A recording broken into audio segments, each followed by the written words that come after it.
Have you ever stopped to think about how we know that smoking causes cancer or that, say, a certain diet can reduce heart disease? It's not magic, right? Nope. It's all thanks to some serious detective work that, believe it or not, affects every single one of our lives. So let's dive in. At the very heart of all this is one fundamental mystery. Why? Why do some people get sick while others seem to stay healthy?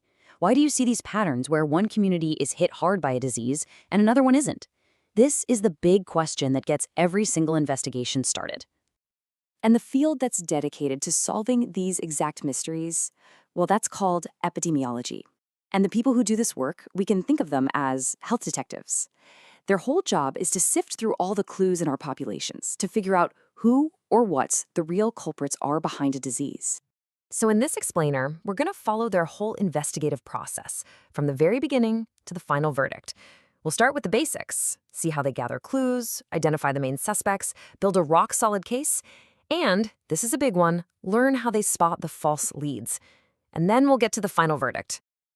Okay, let's officially start our investigation. First things first, we gotta understand the mission. These health detectives aren't just looking for interesting connections, they are on a hunt for causes. And this is the crucial point right here. The main goal is to find a factor, a suspect, that is causally related to a disease. And it doesn't stop there. They also need to figure out just how big of a role that suspect plays. Because if you can prove that link, then you've got a shot at stopping the disease in its tracks. All right, with the mission crystal clear, our detectives head out to the scene of the crime, so to speak. But they don't just start grabbing information randomly. Oh no, they have a whole toolkit of specialized techniques just for gathering those critical first clues. These are the four main ways they get started. A cross-sectional study. That's kind of like taking a quick snapshot of a population at one specific moment.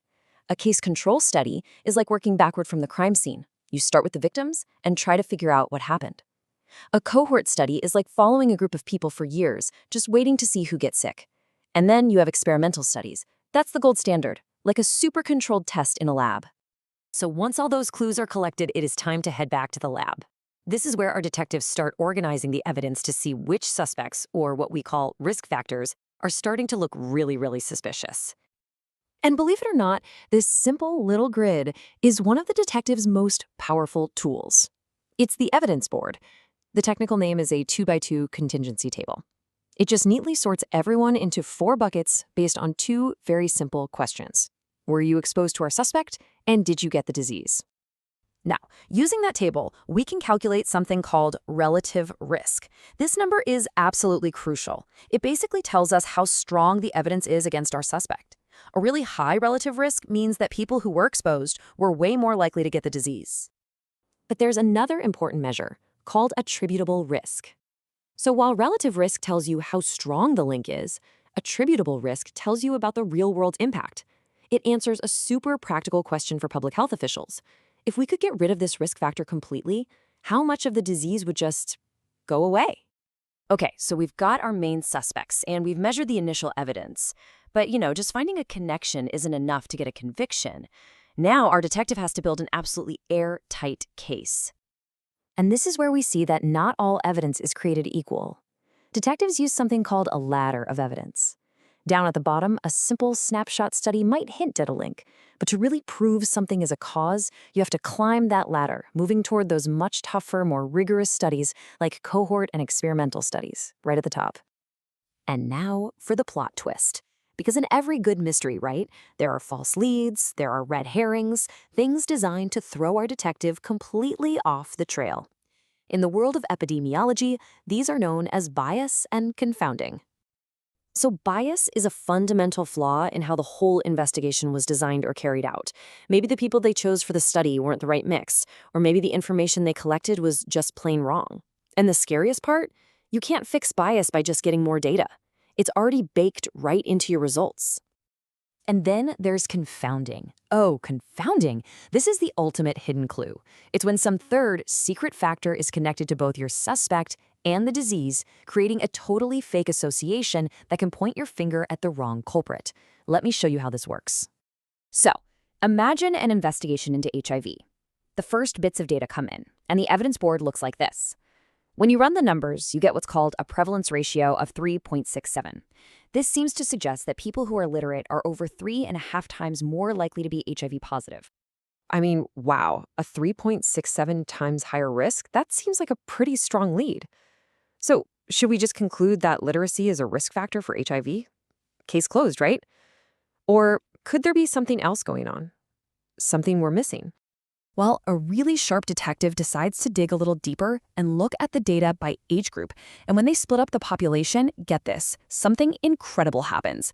For this group of 16 to 24-year-olds, the prevalence ratio becomes 1, which means there's suddenly no difference in risk at all between the two groups. And they see the same thing when they look at the other age groups too. The link just vanishes. Poof. It turns out that in this population, age was connected to both literacy and HIV risk, and it was creating a completely false trail. Age was the confounder, the hidden clue that changed absolutely everything. So, after building such a strong case and carefully, painstakingly dodging all those false leads, our detective is finally ready for the last step, delivering the verdict. But declaring something a cause is a really, really high bar to clear. Before making that final call, they run through a kind of mental checklist, which is famously known as the Bradford Hill criteria. They ask, is the association really strong, like a strong motive? Is the story consistent everywhere we look? And this one's huge. Did the exposure happen before the disease? Does more exposure lead to more disease? And finally, does the whole story just make sense, biologically? And it is this incredibly rigorous process, this entire detective story that we've just walked through, that turns what starts as a simple statistical connection into the kind of trusted, life-saving public health advice that we all rely on every day. So the next time you see one of those headlines about a new study, you'll know. You'll know about the complex investigation that had to happen behind the scenes. You'll know to ask, just how strong was their evidence? Did they watch out for those false leads? And have they really, truly proven their case beyond a reasonable doubt?